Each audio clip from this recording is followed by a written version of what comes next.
और हर तरह से ईरान ने हमारे साथ हमेशा साथ दिया है। इसलिए हमें इस बुरे वक्त में ईरान के साथ मजबूती के साथ खड़ा हुआ दिखाई देना चाहिए। तो ये पूरी तरीके से दादागिरी है और अगर कोई दादागिरी करने का काम करता है तो उस दादागिरी के खिलाफ सबको एकजुटता के साथ जवाब देना चाहिए। पाकिस्तान किसी का दोस्त नहीं है। बाराबंकी के पास ही गांव है, बाराबंकी वहीं से तो इनके आबा अजदाद हैं, इनके पुरखे वहीं से गए।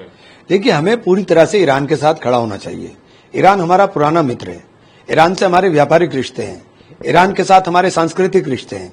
ईरान की जो जड़ें हैं वो हिंदुस्तान से हैं।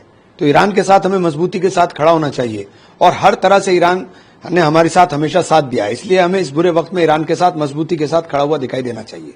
लेकिन जो बात आप कह रहे हैं, जो टेलीफोनिक बातचीत में नरेंद्र मोदी ने ईरान के राष्ट्रपति से कहा, उसमें क्या फर्क है? नरेंद्र मोदी ने कहा कि शांति, डायलॉग, कूटनीति के जरिए शांति, डायलॉग, कूटनीति, ये सारी चीजें ईरान ने हमला नहीं किया है। ईरान के ऊपर हमला हुआ है।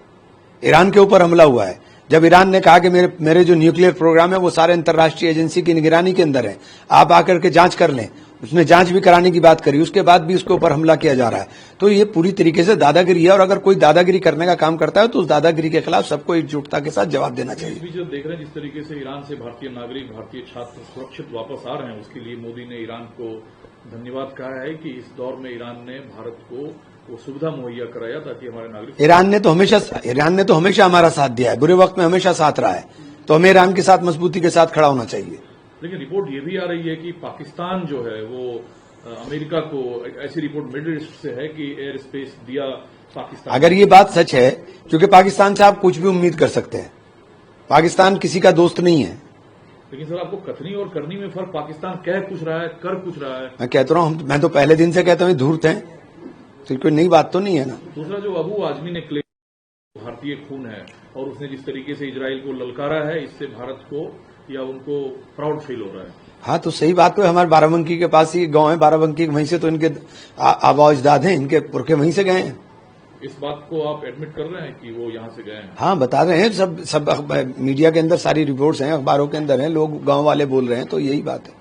और इस बीच जो वेलाई पार्टनर हैं, कैसे देखते हैं?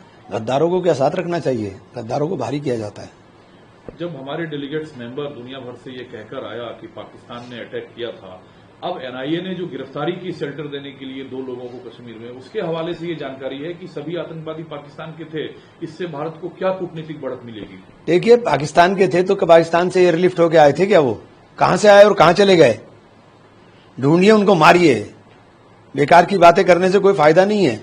उनको ढूंढिए और मारिए। आप बीजेपी की आलोचना करते हैं कि नरेंद्र मोदी सरेंडर मोदी है। आज निशिकांत दुबे ने कहा कि इंदिरा गांधी ने शिमला एग्रीमेंट क्या अमेरिका के दबाव में किया था? शिमला एग्रीमेंट में तो पाकिस्तान को बांध दिया था।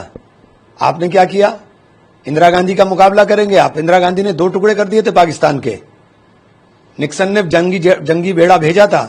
जंगी बेड़े को उन्होंने नकार करके कहा था कि मैं अपने उसके ऊपर रहूंगी, और उन्होंने 2 टुकड़े करके हाथ में दे दिया था। आपने क्या किया?